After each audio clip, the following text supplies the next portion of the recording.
So charter cities are kind of similar to those private cities that I think we've spoken about here before. But the idea of a charter city is a city that is able to govern itself, but legally under a slightly different set of rules and regulations to the rest of the country.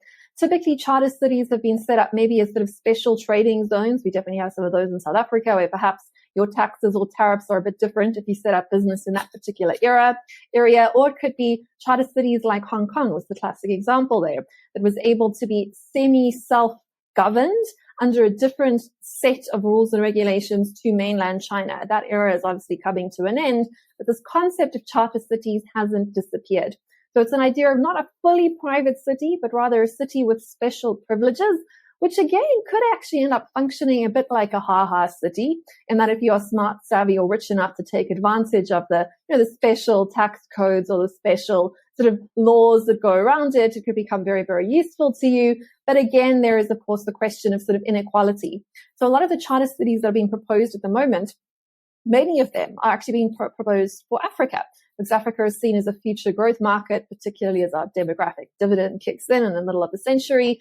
And they're coming into these rather impoverished or still early stage developing nations, and they're generally foreign managed or foreign owned. They're implanted and imported into those communities.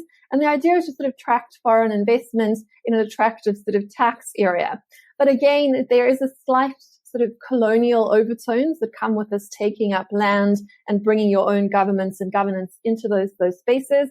This is coming from both East and West. A lot of the sort of infrastructure development projects, a part of the Belt and Road project coming out of China, also fit into this, and also sort of more missionary Silicon Valley sort of city project ideas coming from the Western Hemisphere, all kind of end up with this weird sort of implanted idea.